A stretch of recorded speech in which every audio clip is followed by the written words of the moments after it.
नमस्कार, कैसे हैं आप सब। तो एजुकेशन मैजिक के इस यूट्यूब चैनल पर आपका स्वागत है। मैं उदय कुमार आप सबका स्वागत करता हूँ। आज का जो हमारा वीडियो रहने वाला है वो रहने वाला है क्लास 12th का हिस्ट्री। क्लास 12th का हिस्ट्री हम लोग पढ़ेंगे। तो जिसमें एक चैप्टर है हमारा उपनिवेशवाद और देहात। ठीक है, तो इस तरह से उपनिवेशवाद का असर हुआ और देहात के क्या उसका जीवन था और सरकारी अभिलेखों का अध्ययन इस चैप्टर में हम पढ़ेंगे। ये हमारा पार्ट 1 वीडियो रहने वाला है, क्योंकि वीडियो जो है हमारा लंबा होने वाला है, इसीलिए हम इसको एक पार्ट नहीं करके 2 पार्ट में हम या फिर 2 या 3 सोच रहे हैं कि एक अगर वो आपको समझने में परेशानी होगी, लॉन्ग हो जाएगा, इसलिए हम इसको 2-3 भागों में प्रस्तुत करने की कोशिश करेंगे। तो चलिए शुरू करते हैं। सबसे पहले हम देखेंगे कि इस चैप्टर में हमें क्या क्या देखने को मिलेगा। तो चलिए शुरू करते हैं। यह हमारा पहला चैप्टर, उपनिवेशवाद और देहात। तो इस अध्याय में आप यह देखेंगे कि पेन को छोटा कर लेते हैं। औपनिवेशिक शासन का अर्थ उन लोगों के लिए क्या था जो देहात में रहते थे। ठीक है, इस जो हम चैप्टर जो हम पढ़ रहे हैं इसमें हमको ये देखने को मिलेगा कि औपनिवेशिक जो शासन होता है उसका अर्थ, यानी औपनिवेशिक क्या होता है। जैसे व्यापार करने के लिए उपनिवेश होता है और उस प्रकार किस प्रकार से उनका जो है देहात पर प्रभाव पड़ता है। तो इसी चीज को हम लोग देखेंगे कि जो लोग देहात में रहते थे कि उन पर औपनिवेशिक शासन का क्या अर्थ होता है। ठीक है, इस अध्याय के माध्यम से आप बंगाल के जमींदारों से मिलेंगे। तो बंगाल में जब जमींदारों की जो स्थिति है, क्या ही उसका जो सिचुएशन है, उसके बारे में हम पढ़ेंगे।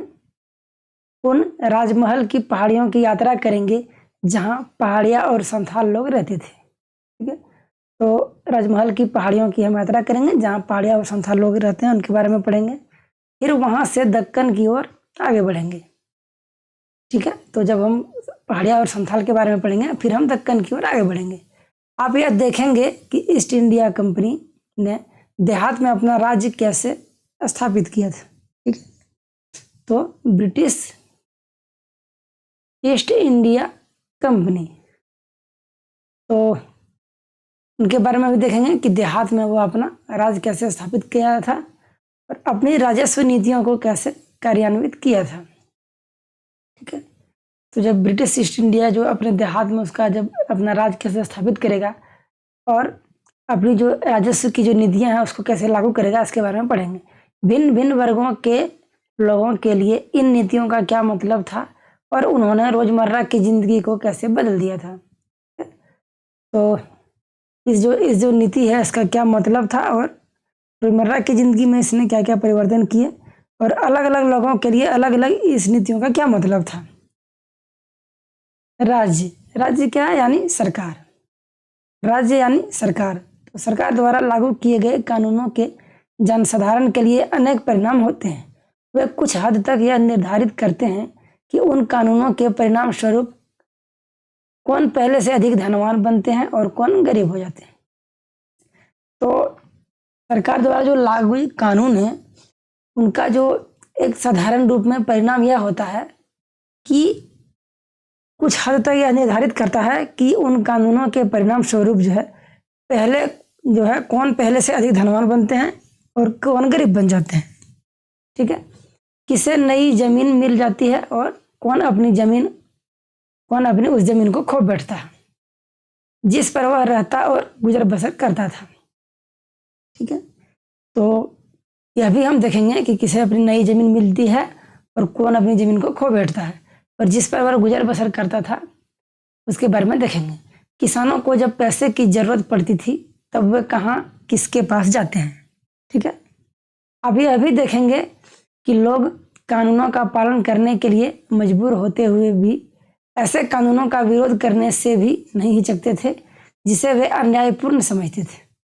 ठीक है, तो जैसे कि किसानों को जब पैसों की जरूरत पड़ती है तो वह कहाँ जाते थे, किसके पास जाते थे, ये भी हम देखेंगे। और लोग जो है कानून का पालन करने के लिए मजबूर होते हुए भी, ठीक है, उसके पास कोई ऑप्शन नहीं है, वो ना चाहते हुए भी उसका पालन करते हैं। तो ऐसे कानूनों का विरोध करने से भी हिचकते नहीं थे, विरोध वो करते थे, जिसे वो जो है अन्यायपूर्ण समझते थे। ऐसा करते समय लोग यह भी स्पष्ट करने का प्रयत्न करते थे कि कानून किस प्रकार लागू किए जाने चाहिए, ठीक है, और इस प्रकार वे उनके परिणामों में कुछ फेरबदल कर देते थे। आप उन स्रोतों के बारे में भी जान पाएंगे जो हमें इन इतिहासों के बारे में बताते हैं, साथ ही इन समस्याओं के बारे में भी जो इतिहासकारों के सामने इस संबंध में उपस्थित होती थी। आप राजस्व अभिलेखों और सर्वेक्षणों, पत्र पत्रिकाओं तथा सर्वेक्षकों एवं यात्रियों द्वारा छोड़े गए विवरणों और जांच आयोगों द्वारा प्रस्तुत की गई रिपोर्टों के बारे में भी पढ़ेंगे। तो बहुत सारे पॉइंट इस चैप्टर में हम पढ़ने वाले हैं। यह एक चित्र है, देखिए चित्र को यहाँ से ऐसे है, चित्र है एक कपास गांव से मंडी ले जा रही है, जो है कपास ढोकर गांव से मंडी ले जा रही है, ठीक है। चित्र जो है 20 अप्रैल 1861 के लंदन न्यूज में प्रकाशित हुई थी। तो कपास को ढोकर जो है गांव से मंडी की ओर ले जा रही है। तो इस हमारा इतना तो क्लियर हो गया कि इस चैप्टर में हम क्या क्या पढ़ने वाले हैं, ठीक है। सारे किस प्रकार से उनका ब्रिटिश इंडिया का प्रभाव पड़ा।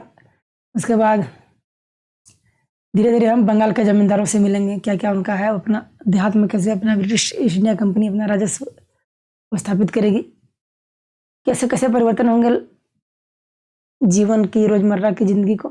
इसी प्रकार से हम आगे बढ़ते हैं। चलिए शुरू करते हैं फटाफट से। तो सबसे पहले देखते हैं बंगाल और वहाँ के जमींदार। जैसा कि आप जानते हैं औपनिवेशिक शासन सर्वप्रथम बंगाल में स्थापित किया गया था, ठीक है। तो बंगाल एक ऐसा राज्य है, बंगाल में सर्वप्रथम जो है औपनिवेशिक शासन का जो स्थापना हुआ था बंगाल में ही किया गया था। यही वह प्रांत था जहां पर सबसे पहले ग्रामीण समाज को पुनर्व्यवस्थित करने और भूमि संबंधी अधिकारों की नई व्यवस्था तथा एक नई राजस्व प्रणाली स्थापित करने के प्रयत्न किए गए थे। आइए यह देखें कि कंपनी शासन के प्रारंभिक वर्षों में बंगाल में क्या हुआ।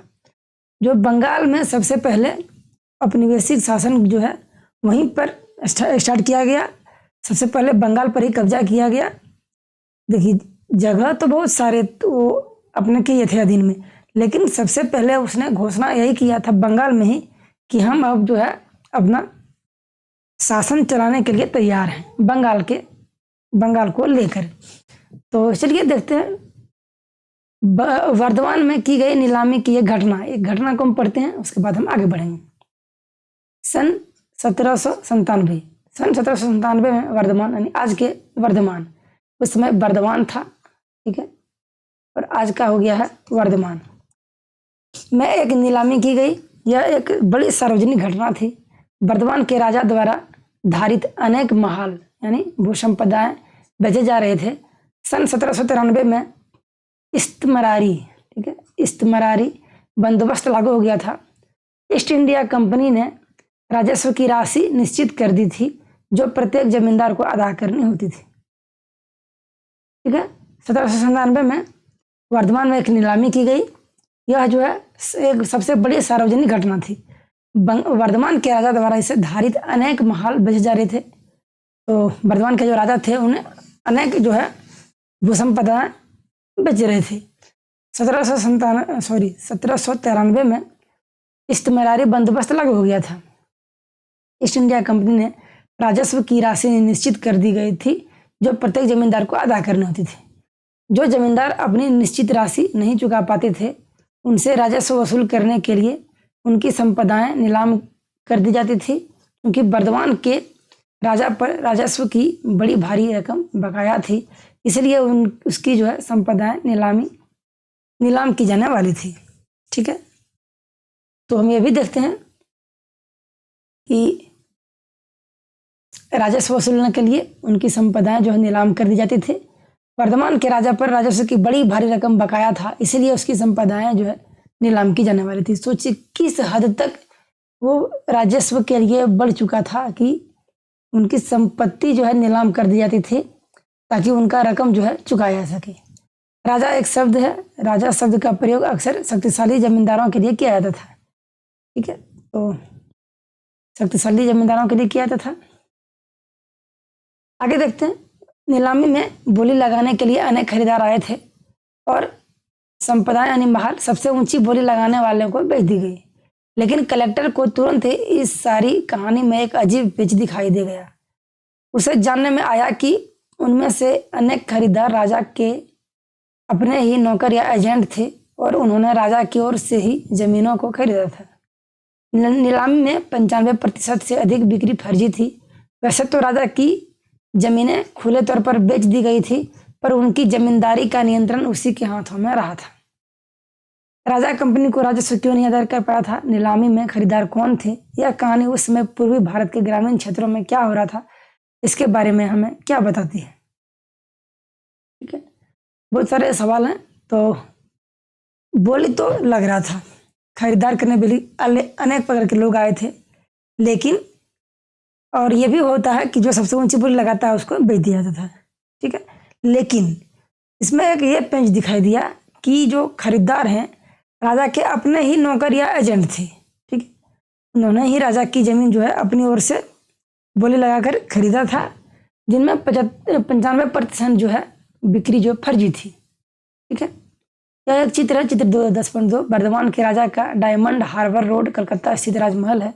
19वीं शताब्दी के अंतिम दशकों तक बंगाल के बहुत से धनी जमींदारों ने अपने लिए सुंदर विशाल स्तंभों वाले राजमहल बनवा लिए थे, जिन्होंने नृत्य कक्ष, बड़े बड़े मैदान, शानदार प्रवेश द्वार थे। सोचिए, इस 1793, 94, 98 उसी समय यानी 19वीं शताब्दी का जो आप सोच सकते हैं कि उस समय इस प्रकार के बड़े बड़े महल बन चुके थे बंगाल में। अदा न किए गए राजस्व की समस्या। अकेले बर्धमान राज्य की जमीनें ही ऐसी संपदा नहीं थी जो 18वीं शताब्दी के अंतिम वर्षों में बेच दी गई थी। इस्तेमारी बंदोबस्त लागू किए जाने के बाद 75% से अधिक जमींदारी हस्तांतरित कर दी गई थी। ब्रिटिश अधिकारी यह आशा करते थे कि इस्तेमारी बंदोबस्त लागू किए जाने से वे सभी समस्याएं हल हो जाएंगी जो बंगाल की विजय के समय से ही उनके समक्ष उपस्थित हो रही थी। 1770 के दशक तक आते आते बंगाल की ग्रामीण अर्थव्यवस्था संकट के दौर से गुजरने लगी थी, क्योंकि बार बार अकाल पड़ रहे थे। ठीक है, तो बहुत सारी समस्याएं जो है आ रही थी और उनको हल भी वो हो रहा था। ठीक है, 18वीं शताब्दी के अंतिम वर्षों में बहुत सी जमीनें बेची गई थी। आगे बढ़ते हैं।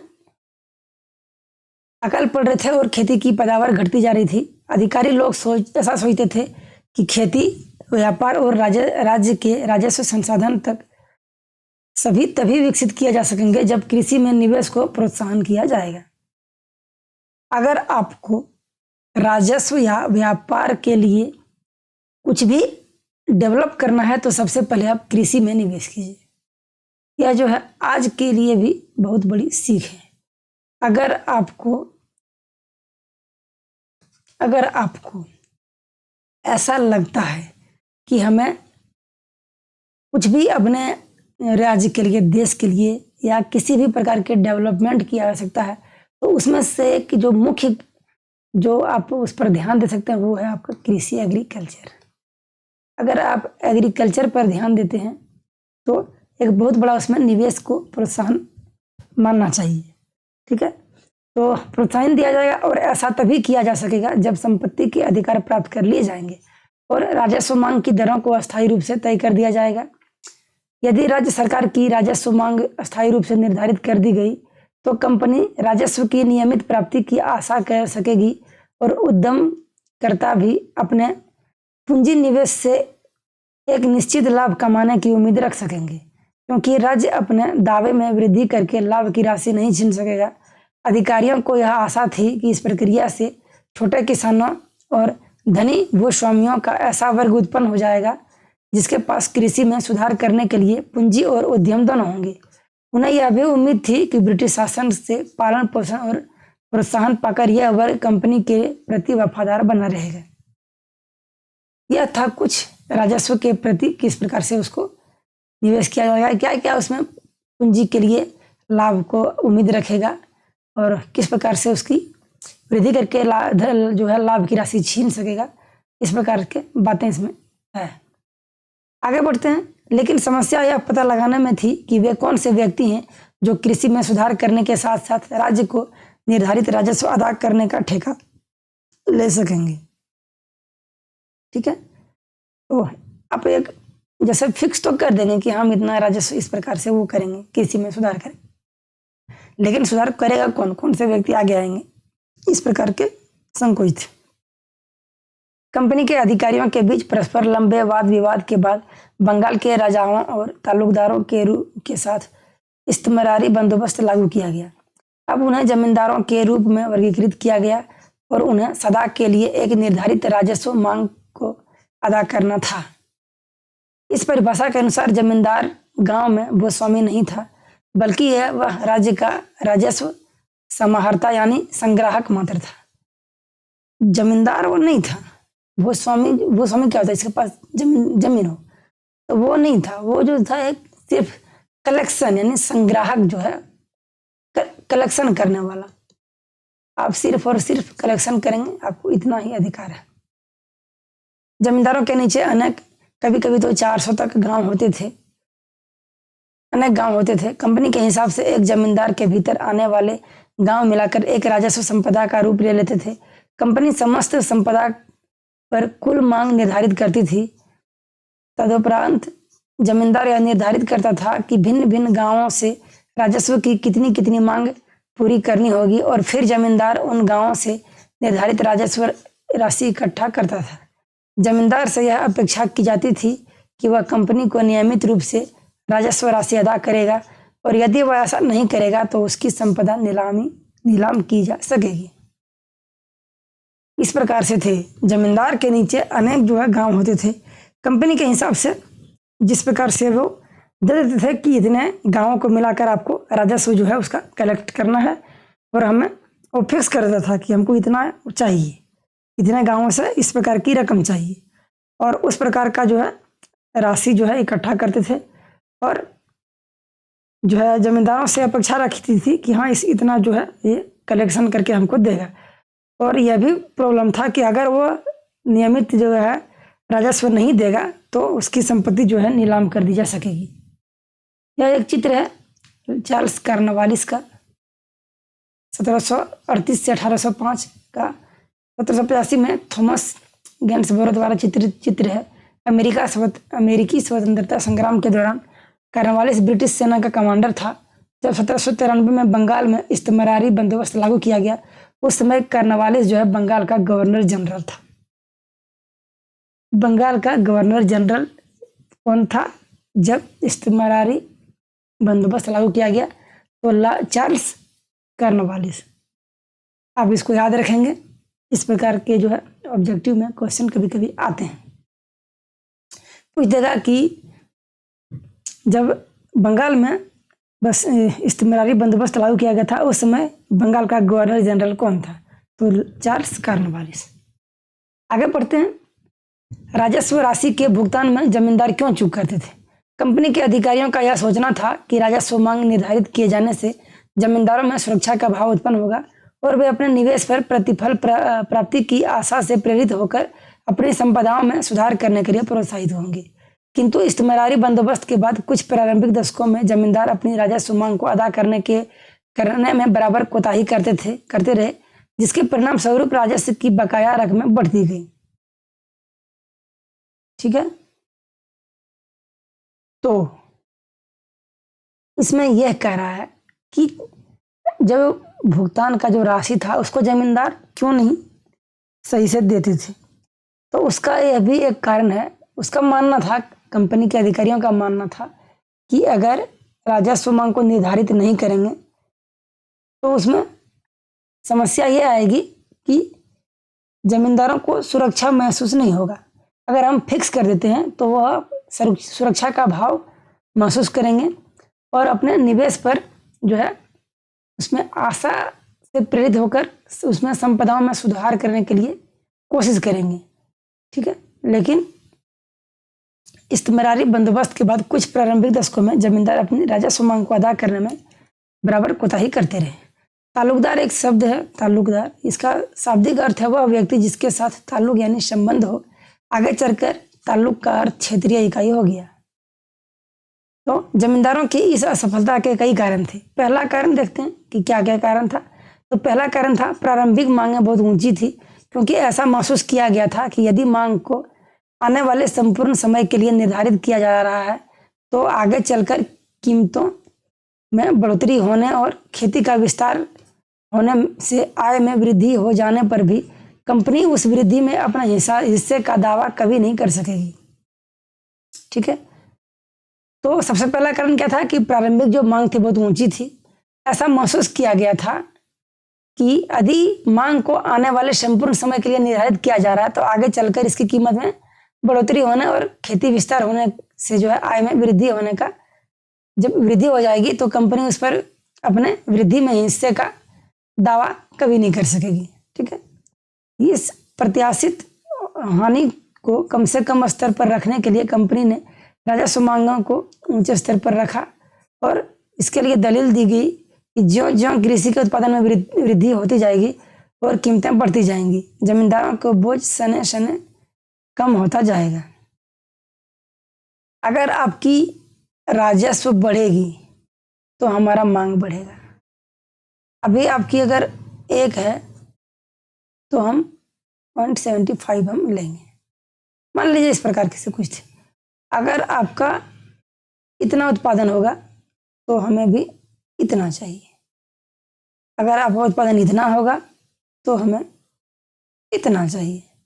इस प्रकार से थे कि जिस प्रकार से कीमतें बढ़ेगी, हमारा जो जब उत्पादन बढ़ेगी तो उसमें कीमतें बढ़ती जाएगी, ऐसा उसका मानना था। चलिए आगे बढ़ते हैं, देखते हैं दूसरा पॉइंट यह था कि यह ऊंची मांग 1790 के दशक में लागू की गई थी, जब कृषि की उपज की कीमतें नीची थी, जिससे रैयत यानी किसानों के लिए जमींदार को उनकी देय राशियां चुकाना मुश्किल था। जब जमींदार स्वयं किसानों से राजस्व इकट्ठा नहीं कर सकता था तो वह आगे कंपनी को अपनी निर्धारित राजस्व राशि कैसे अदा कर सकता था। ठीक है, दूसरा यह था कि उस समय जो मांग था वो जब 1790 के दशक में लागू की गई तो उस समय कृषि की उपज की कीमतें नीची थी, जिससे जो है किसानों के लिए जमींदारों को उनकी रैयत राशियां चुकाना मुश्किल था। तीसरा क्या था, राजस्व असमान था। फसल अच्छी हो या खराब, राजस्व का ठीक समय पर भुगतान जरूरी था। वस्तुतः सूर्यास्त विधि यानी कानून के अनुसार यदि निश्चित तारीख को सूर्यास्त होने तक भुगतान नहीं आता था तो जमींदारी को नीलाम किया जा सकता था। और चौथा था, इस्तेमारी बंदोबस्त ने प्रारंभ में जमींदार की शक्ति को रैयत से राजस्व इकट्ठा करने और अपनी जमींदारी का प्रबंध करने तक ही सीमित कर दिया था। अगर आपने सही समय पर उसका जो फिक्स टाइम है, अगर सूर्यास्त तक पैसा नहीं दिया तो आपकी जमींदारी को नीलामी किया जा सकता है।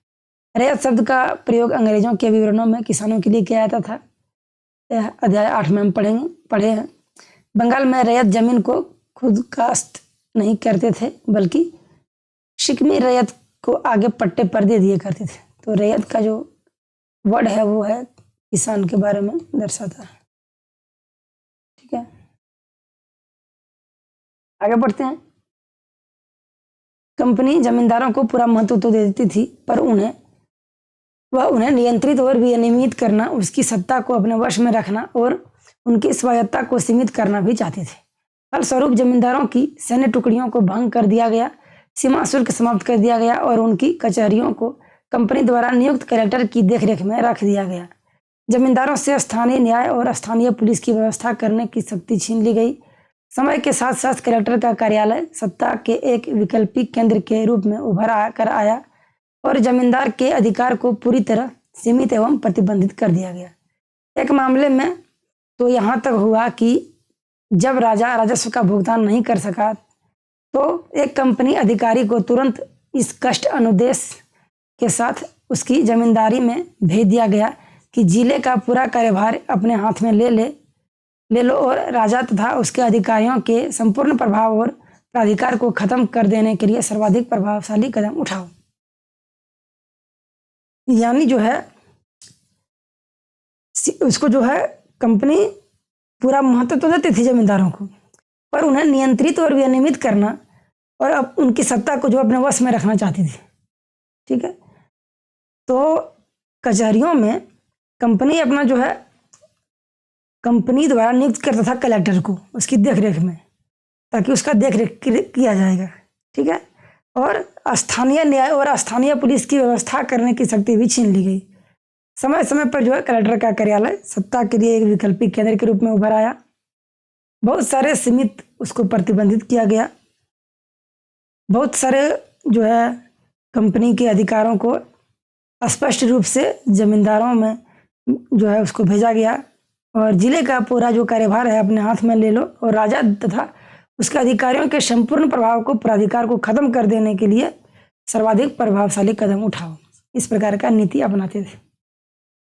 आगे बढ़ते हैं। राजस्व इकट्ठा करने के समय जमींदार का एक अधिकारी, जिसे आमतौर पर अमला कहते थे, गांव में आता था। लेकिन राजस्व संग्रहण एक पारिवार्षिक समस्या थी। कभी कभी तो खराब फसल और नीची कीमतों के कारण किसानों के लिए अपनी देय राशियों का भुगतान करना बहुत कठिन हो जाता था। ऐसा तो थोड़ी है कि हमेशा फल जो है फसल जो है वो अच्छा ही होगा, कभी कभी खराब भी होता था।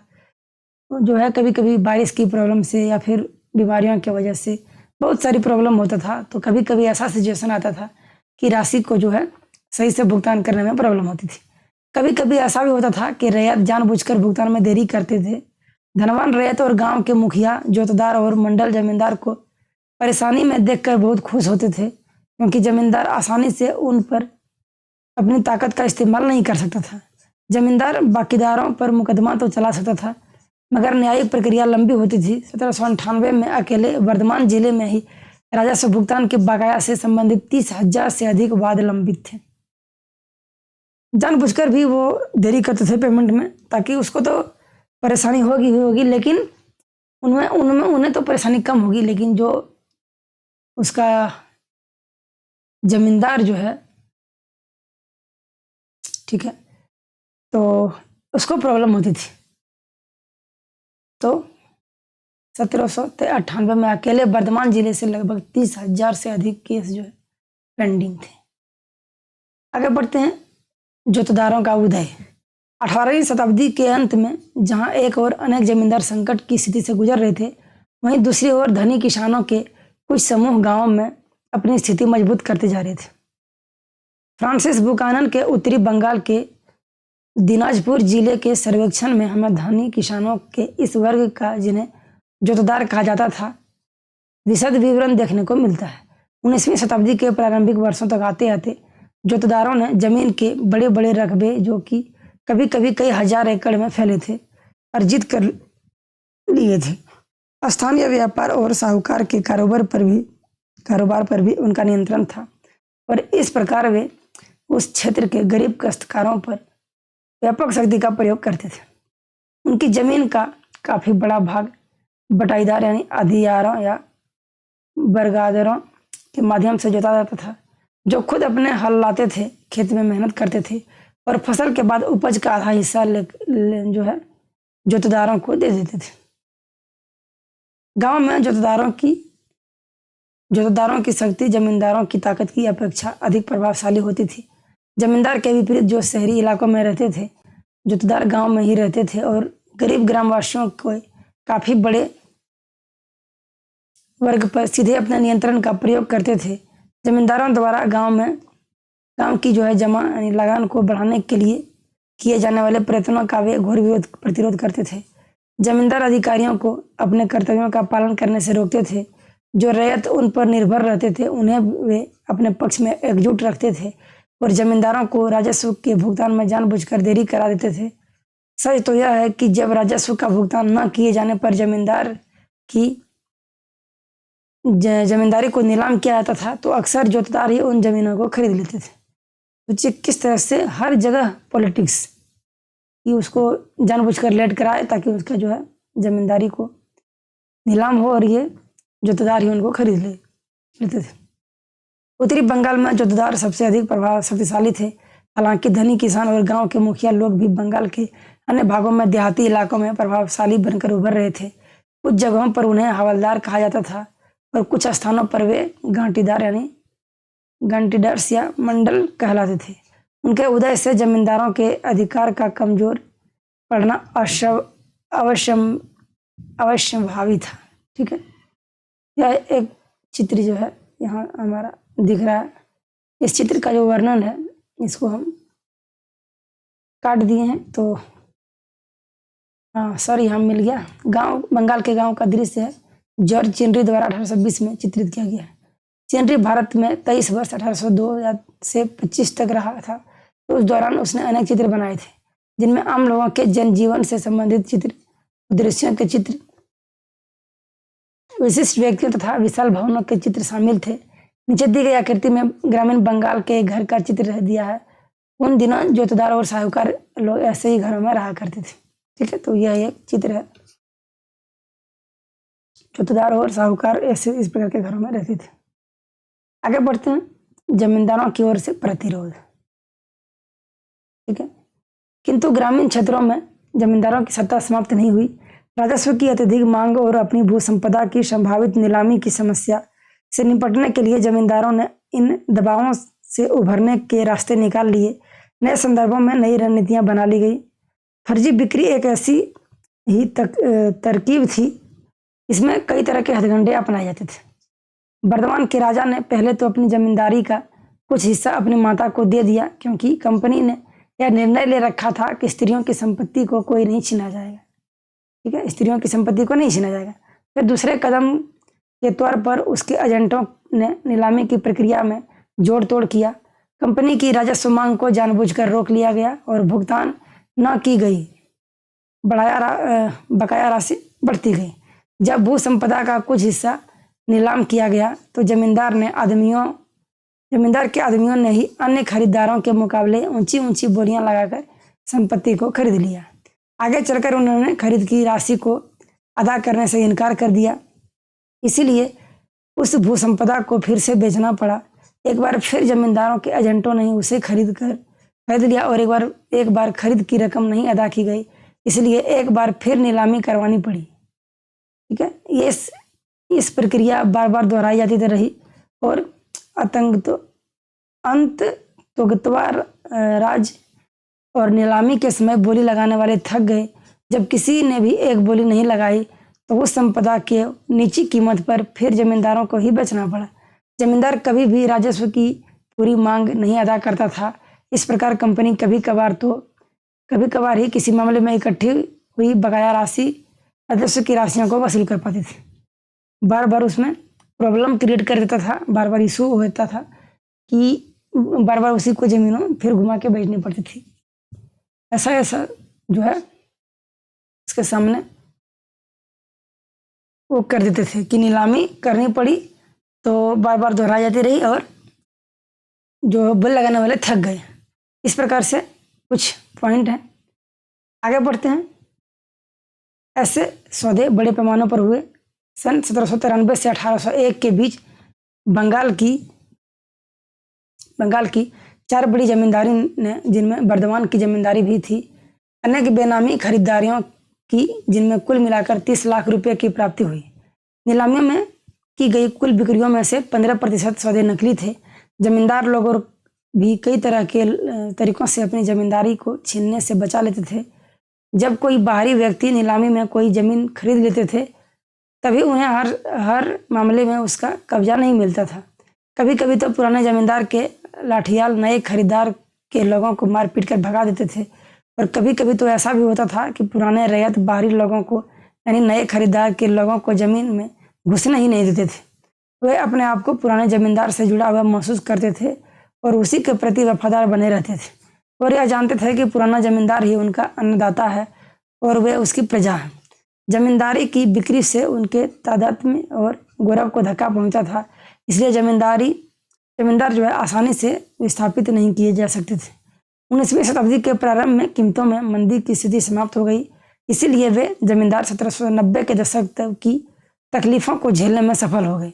उन्होंने अपनी सत्ता को सुदृढ़ बना लिया। राजस्व के भुगतान संबंधी नियमों को कुछ भी लचीला बना दिया गया। फलस्वरूप गांवों पर जमींदार की सत्ता और अधिक मजबूत हो गई। लेकिन आगे चलकर 1930 के दशक की घोर मंदी की हालत में अंततः जमींदारों का भट्ठा बैठ गया और जोतदारों ने देहात में अपने पाँव जो है मजबूत कर लिए। यह चित्र है महाराजा मोहताब चंद का 1820 से 79 जब इस्तेमारी बंदोबस्त लागू किया गया था।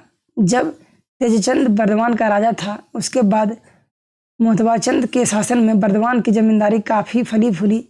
मोहताब चंद ने संथालों के विद्रोह और 1857 के विद्रोह के दौरान अंग्रेजी हुकूमत का साथ दिया था। ठीक है, आगे बढ़ते हैं। 5वीं रिपोर्ट। हम जिन परिवर्तनों पर चर्चा कर रहे हैं उनमें से बहुत से परिवर्तनों का विस्तृत विवरण एक रिपोर्ट में दिया गया है, जो सन 1813 में ब्रिटिश संसद में पेश की गई थी। यह उन रिपोर्टों में से 5वीं रिपोर्ट थी जो भारत में ईस्ट इंडिया कंपनी के प्रशासन तथा क्रियाकलापों के विषय में तैयार की गई थी। अक्सर 5वीं रिपोर्ट के नाम से उल्लिखित यह रिपोर्ट 1002 पृष्ठों में थी। इसके 800 से अधिक पृष्ठ परिशिष्टों के थे, जिनमें जमींदारों और रैयतों की अर्जियां, भिन्न भिन्न जिलों के कलेक्टरों की रिपोर्ट, राजस्व विवरणियों से संबंधित सांख्यिकी तालिकाएं और अधिकारियों द्वारा बंगाल और मद्रास के राजस्व तथा न्यायिक प्रशासन पर लिखित टिप्पणियां शामिल की गई थी। आगे बढ़ते हैं। कुछ यहाँ है कि बेनामी का शाब्दिक अर्थ है गुमनाम है। हिंदी तथा कुछ अन्य भारतीय भाषाओं में इस शब्द का प्रयोग ऐसे शब्दों के लिए किया जाता है जो किसी फर्जी या अपेक्षाकृत महत्वहीन व्यक्ति के नाम से किए जाते हैं और उनमें असली फायदा पाने वाला व्यक्ति का नाम नहीं दिया जाता है। लठियाल एक शाब्दिक अर्थ है, यह व्यक्ति जिसके पास लाठी या डंडा हो। वे जमींदार के लठेत यानी डंडेबाज पक्षधर होते थे। ठीक है, तो चलिए देखते हैं। कंपनी ने 1760 के दशक के मध्य में जब बंगाल से अपने आप को स्थापित किया था, तभी से इंग्लैंड में उसके क्रियाकलापों पर बारीकी से नज़र रखी जाने लगी थी और उन पर चर्चा की जाती थी। ब्रिटेन में बहुत से ऐसे समूह भी थे जो भारत तथा चीन के साथ व्यापार पर ईस्ट इंडिया कंपनी के एकाधिकार का विरोध करते थे। वे चाहते थे कि उस शाही फरमान को रद्द कर दिया जाए जिसके तहत इस कंपनी को यह एकाधिकार दिया गया था। ऐसे निजी व्यापारियों की संख्या बढ़ती जा रही थी जो भारत के साथ होने वाले व्यापार में हिस्सा लेना चाहते थे और ब्रिटेन के उद्योगपति ब्रिटिश विनिर्माताओं के लिए भारत का बाजार खुलवाने के लिए उत्सुक थे। कई राजनीतिक समूहों का तो यह कहना था कि बंगाल पर मिली विजय का लाभ केवल ईस्ट इंडिया कंपनी को ही मिल रहा है, संपूर्ण ब्रिटिश राष्ट्र को नहीं। कंपनी के कुशासन और अव्यवस्थित प्रशासन के विषय में प्राप्त सूचना पर ब्रिटेन में गर्मा गर्म बहस छिड़ गई और कंपनी के अधिकारियों के लोभ लालच और भ्रष्टाचार की घटनाओं को ब्रिटेन के समाचार पत्रों में व्यापक रूप से उछाला गया। ब्रिटिश संसद ने भारत में कंपनी के शासन को विनियमित और नियंत्रित करने के लिए 18वीं शताब्दी के अंतिम दशकों में अनेक अधिनियम पारित किए।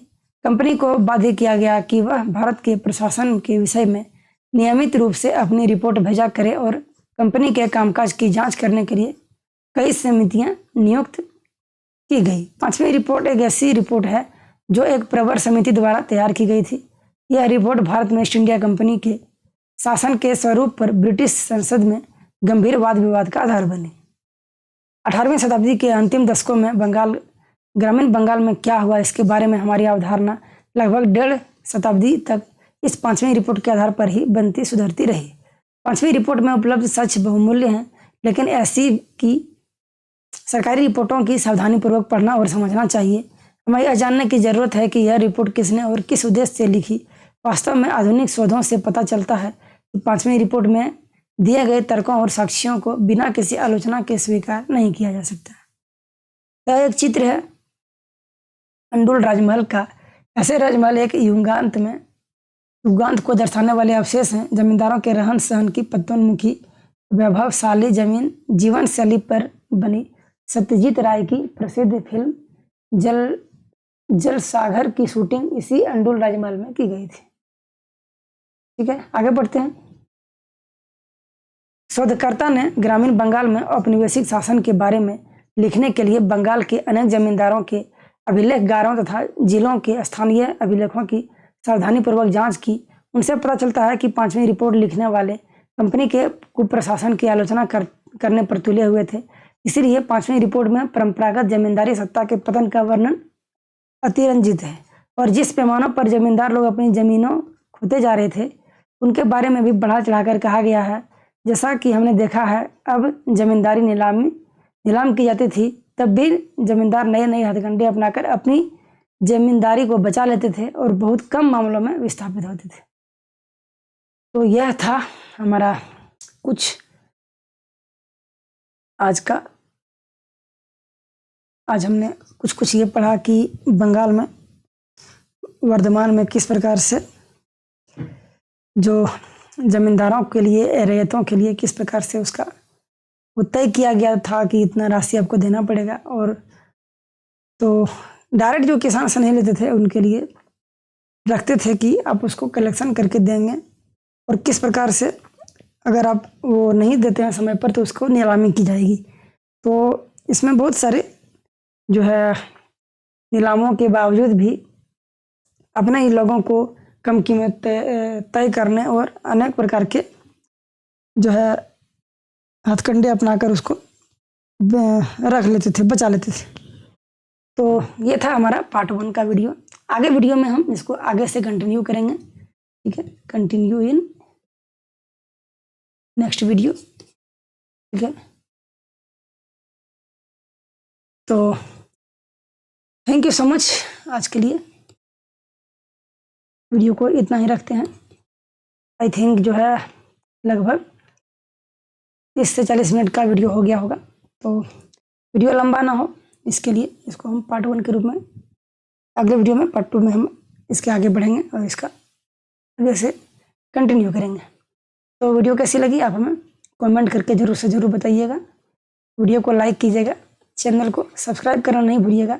आपका एक एक सब्सक्राइब हमें मोटिवेशन देता है, और आपका एक एक सब्सक्राइब हमें अपने जो है इस चैनल के ग्रोथ में सहायता मिलेगी। और हमारा जो है फैमिली यूट्यूब, हमारा एक फैमिली, आपका एक एक जो आप सब्सक्राइबर हैं हमारे फैमिली की तरह हैं। तो हम आपसे यही उम्मीद करते हैं कि आपको वीडियो अगर अच्छी लगी तो हमें कमेंट करके बताइएगा आपको किस टॉपिक पे वीडियो चाहिए। आपको क्वेश्चन आंसर भी मिलेंगे बहुत सारे, तो हमें कमेंट जरूर कीजिएगा और वीडियो को लाइक करके चैनल को सब्सक्राइब कीजिएगा, अपने दोस्तों के साथ शेयर कीजिएगा। आपको इतना तो फिक्स है कि इस चैनल पर आपको अच्छा कंटेंट मिलेंगे और आपको पढ़ाई में सहायता मिलेगी। तो चलिए आज के लिए इतना ही, मिलते हैं अगले वीडियो में, तब तक के लिए धन्यवाद। थैंक यू सो मच दोस्तों, थैंक यू, जय हिंद।